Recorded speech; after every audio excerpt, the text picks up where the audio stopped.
first thing I'd like to do is read this. So, little caveat to this is the basic lore, but in story form that somebody wrote.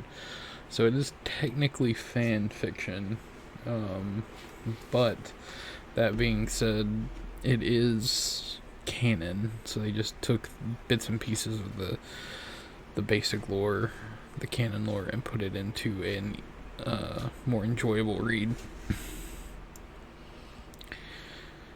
And I think we're gonna start here, guys. So I'll start reading, and feel free to jump in at any point and, throw some talking points, throw some discussion points, something you like, something you disagree with, and we will talk it over.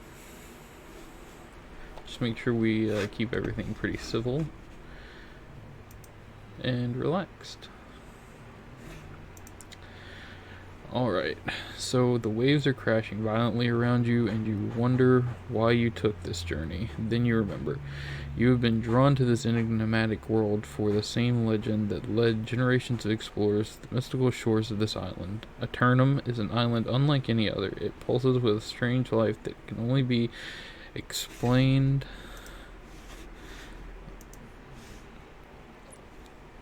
by the powerful substance that runs through it, Azoth.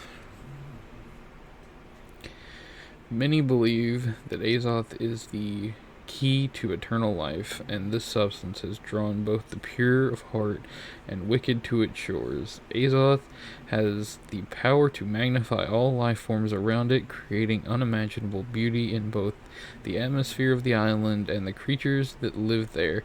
However, there is a very dark side to this exotic substance that can have evil effects on the life forms that it comes in contact with.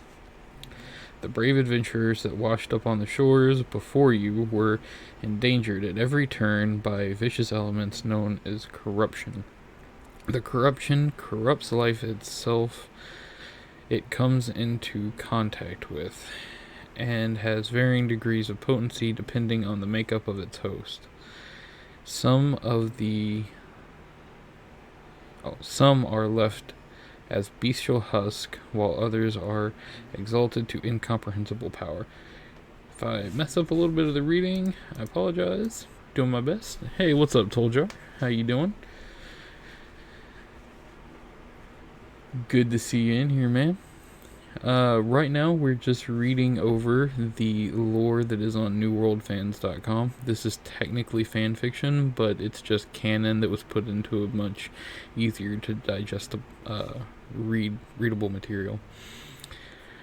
And feel free to stop me at any point. Just hit me up in the chat, and we can stop and talk about anything y'all want to talk about. If y'all have an idea that something in the lore is, weird, or something you want to get into a little bit more, we'll see if we can find something about it. I'm pretty much running this all with you guys, trying to figure this out myself. So we're learning together. I did find some cool little tidbits that I want to go over in a little bit, but we're gonna keep going with this. But like I said, feel free to stop me at any time. We can talk about whatever. Your ship finally comes to a crashing halt as you wash up on the shores of Aeternum. You get out of the boat and look upon the land that is more beautiful than anything you've seen. You step out of the vessel onto the shores of Aeternum for the first time, and you try to soak in the sheer beauty you're witnessing. However, you quickly realize that you're not alone. You hear a screech and see a hideous creature running towards you. You make a quick work of the monster, but the reality of your situation begins to set in. This place may be beautiful, but it is definitely not safe.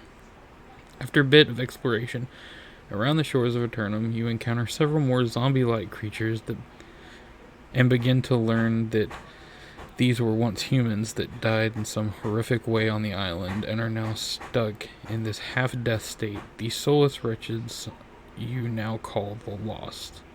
Those are if you watched the previous stream where we were doing the beta, those are the zombie-like guys that you fight in the very beginning, in the on the shore and on the intro where they teach all the combat and stuff. So it's pretty cool that that not everybody who crashes on the island gets this like weird immortality.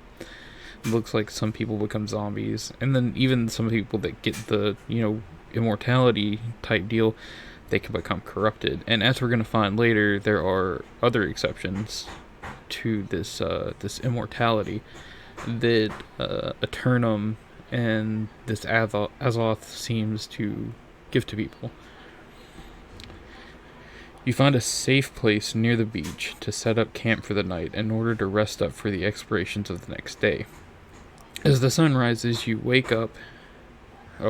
As the sun rises and you wake up, your breath is taken away at the sheer beauty of your surroundings, so much so that you have forgotten about the incredibly vicious lost that you encountered the night before.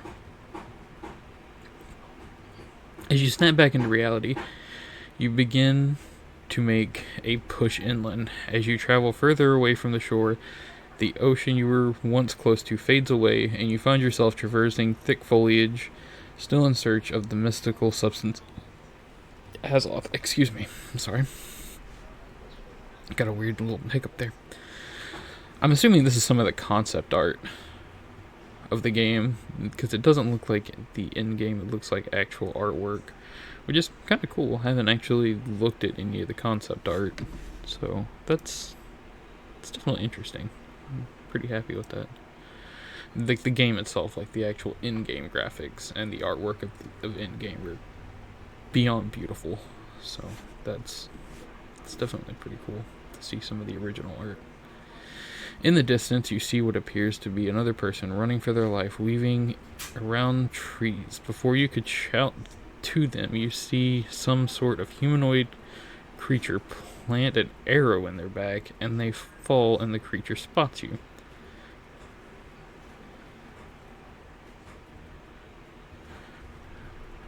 Yeah, for sure. I enjoyed a lot of the gameplay. It seems like they stage concept with in-game at times. Yeah, I mean, I obviously, like I said, I haven't seen a lot of concept art, but I definitely agree that, like, looking over the that doesn't look like concept art for the game. It might be, but I don't know. I can't really tell. Oh no, you know what that is? That's your character whenever you're on the ship. So that's in game. Okay, that's like a little miniature in game cinematic. Yeah, but like, see, like this right here, this concept of this tree with the blue there, and like some of the weird colored foliage and stuff. Yeah, I can definitely see that, which is pretty cool. You prepare for a battle, engage, and defeat the monstrosity. After further exploration, you encounter many other varieties of the same creature and realize that nature is trying to imitate the form of humans and other creatures it sees. It is the island's defense system. The natural powers of the island are rising up to fight against the people who have come to corrupt it, and you call these creatures the Angry Earth. Okay, so I did run into some of the Angry Earth in the actual game itself, and the Angry Earth is a really cool concept to me. So in other games, you can be a druid and like be one with nature.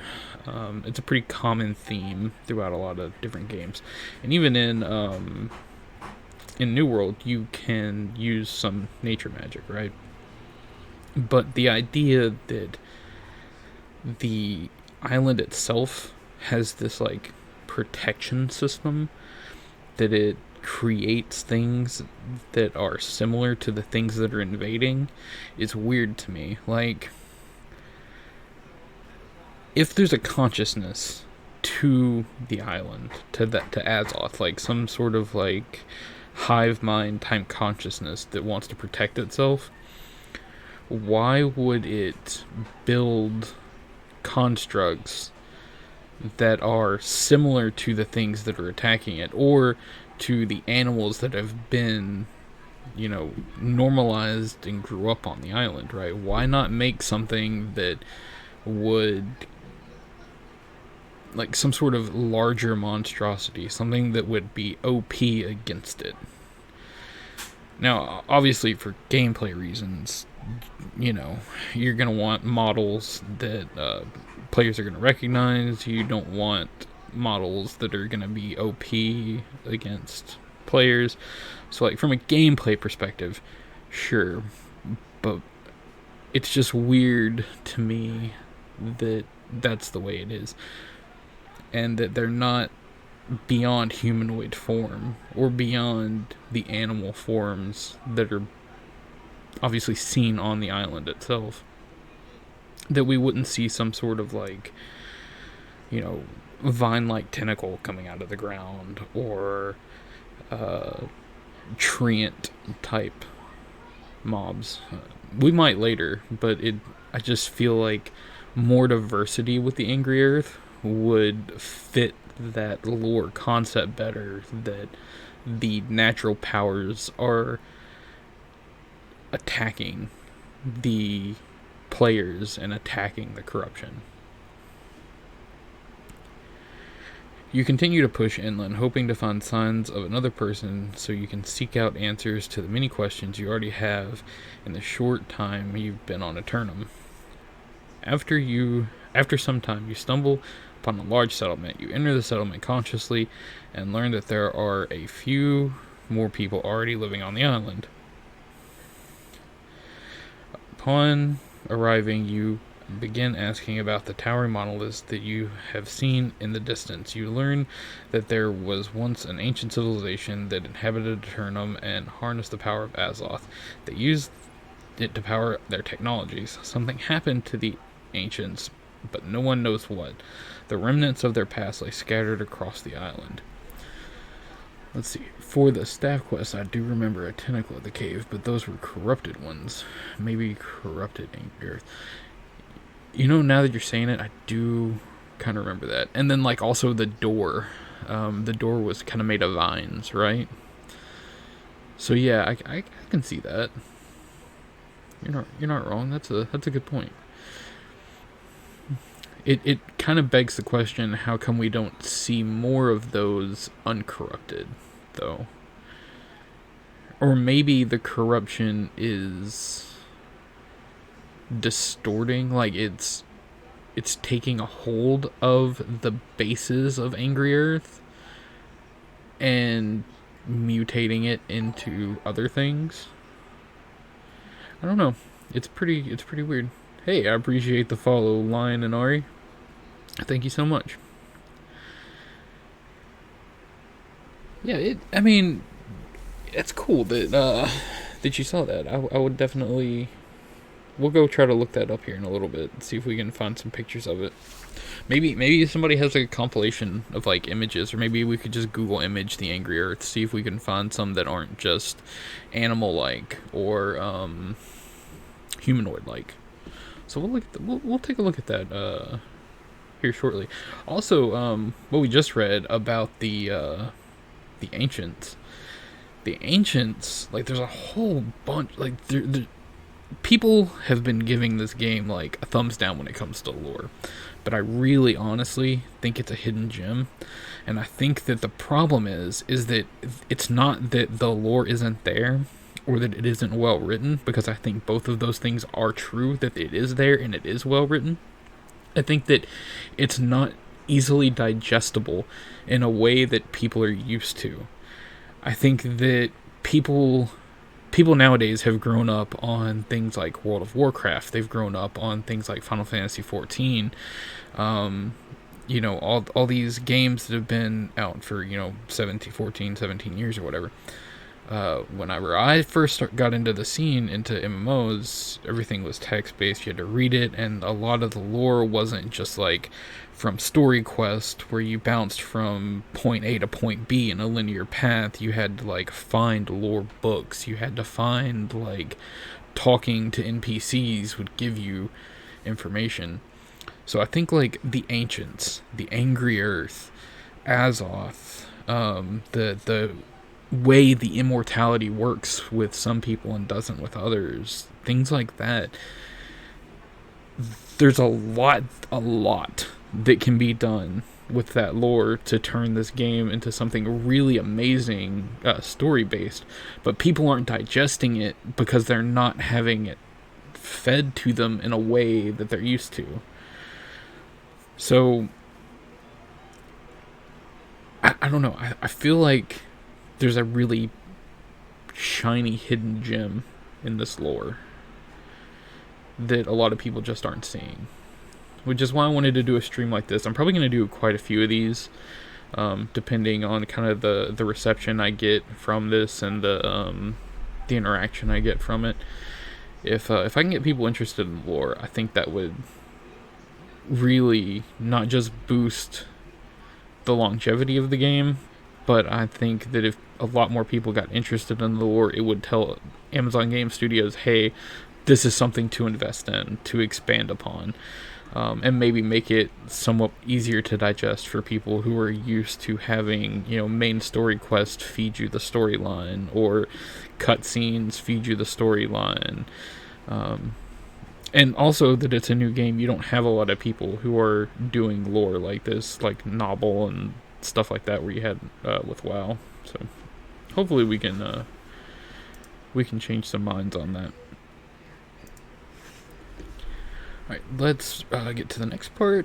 During your time at settlement, you quickly make a few acquaintances and learn that everyone on the island isn't as hospitable as some of the people you have met. There are several other settlements on Aeternum, even a three-way faction war brewing amongst the people.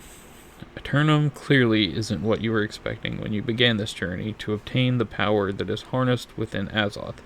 You now understand that to get what you want, you're going to have to be here for a very long time. Okay. So, that really was a good way to sum this up. To sum up a lot of the entry-level type lore for this. Let me turn down this light just a little bit. I'm already having a little bit of sinus problems. Having a bright light directly in my face while I'm trying to read ain't helping. Alright, so what I was saying is, like, a lot of this lore is going to be, based around Azoth and Aeternum. Those are your two main things. So Azoth is the power on the island, and the best way to describe it is a mineral on the island. The island itself is called Aeternum. You've crash landed there on a ship from the ocean. There are 3 factions vying for power that are made up of humans just like you. There seems to be a force that is keeping people alive for extended periods of time, but there is also a force causing people to become zombies. The corruption. So you have and you also have the Angry Earth, right? So you have the 3-way faction war. You have Marauders, Covenant, and Syndicate all fighting each other. You have nature versus Angry Earth, basically, versus corruption. Then you have player versus corruption and player versus Angry Earth. So that's another 3-way fight, right? And then you have essentially good and evil, corruption versus nature. And, I would consider the people, the actual players, kind of a neutral party. The last one is weird because it's not like explicitly thrown out there, is the Ancients. So if the Ancients aren't here, what part do they play in the lore? Like, so far we understand that, like, they used Azoth, but it doesn't look like they were the creators of Azoth, right? So we have all these, like, 3-way fights going on, like, that we're involved in, but the Ancients don't play a part in them as much as we might find stuff to use that they left behind. So we'll see how that one goes. The Ancients is weird to me, like how they're fitting into the lore. it's going to be interesting how